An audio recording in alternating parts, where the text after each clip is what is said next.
Siri Jejak Rasul 17 ini dibawakan khas untuk anda oleh RHB Islamic Bank. RHB, kini tiba masanya urusan perbankan anda dipermudahkan.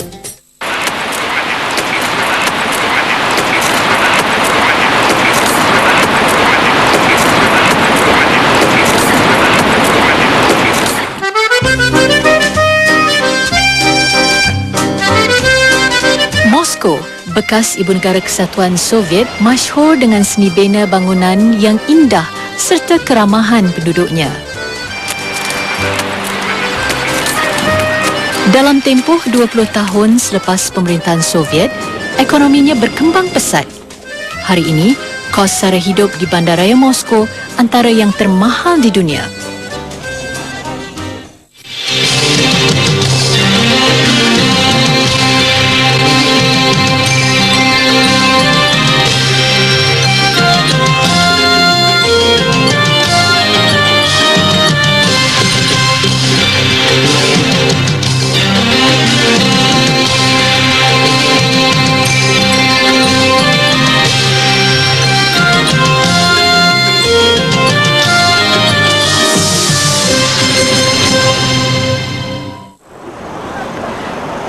Kemakmuran dan kestabilan Persekutuan Rusia hari ini serta polisi kebebasan beragama yang diamalkan menarik ramai penduduk menetap di Moskow, antaranya umat Islam.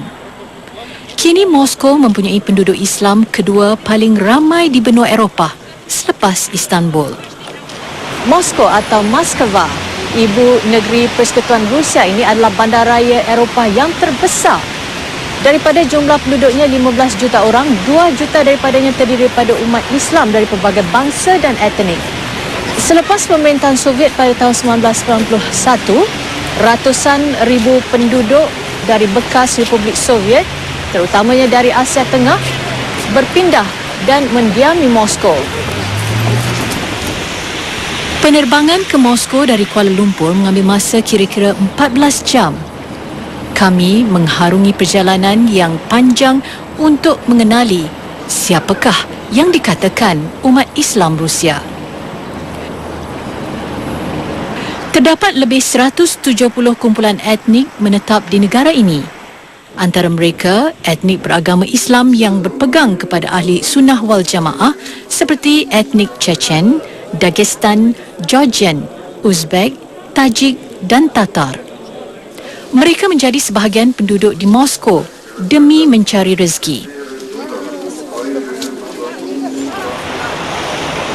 Selain warga Rusia yang beragama Islam, penduduk Islam Moskow terdiri daripada pelajar, ahli perniagaan dan individu luar negara yang berkhidmat di sini. Moskow terkenal dengan institusi sains dan pendidikan yang berprestasi tinggi. Pelajar jurusan perubatan, kejuruteraan dan sains marin dari Malaysia ialah sebahagian penuntut institusinya. Terdapat kira-kira 200 pelajar Malaysia yang menuntut di Moskow di bawah beasiswa MARA, JPA maupun Yayasan Terengganu dan Sabah. Perbezaan budaya, bahasa, cuaca sejuk dan kos hidup yang tinggi antara cabaran yang perlu dihadapi mereka demi mengejar cita-cita. Jejak Rasul mendapat kerjasama beberapa pelajar Malaysia sepanjang berada di Moskow. Pengalaman mereka membantu kami dalam mengenali siapa umat Islam Rusia hari ini. Walaupun matlamat kami dan pelajar Malaysia ke Moskow berbeza, tetapi kami berkongsi satu semangat, iaitu persaudaraan sesama Islam. Sistem pengangkutan kereta api bawah tanah atau metro di Moskow ialah yang kedua tersibuk di dunia selepas Jepun. Sistem metro yang dibina semasa pemerintahan Stalin terus menjadi pengangkutan utama jutaan penduduknya. Setiap 1 minit kereta api akan sampai ke stesen bagi mengambil penumpang. Era pemerintahan Soviet menghalang kegiatan agama, namun penduduk Islam di Moskow berjaya memelihara pegangan akidah mereka.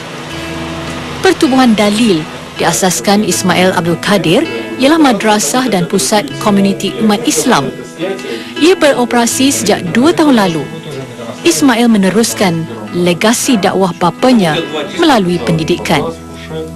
рассказом, как это, почему... Он был в самые сложные времена, когда еще было время Советского Союза. Ayah saya salah seorang daripada imam di Moskow. Satu ketika dulu, keadaan begitu teruk, sekitar tahun 70-an dan 80-an. Semua orang tidak digalakkan menganut sebarang agama, termasuklah Islam. Apapun, ayah saya tetap dengan pegangan yang diwarisi sejak dulu lagi dan meneruskan tugas sebagai imam di masjid. Allahu Akbar.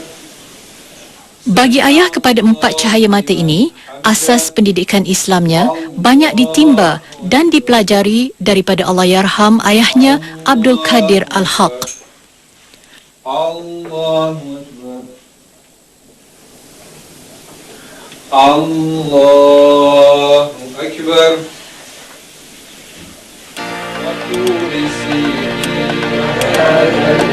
Umat Islam di Moskow semakin sedar betapa pentingnya memberi tumpuan kepada budaya kehidupan Islam seharian.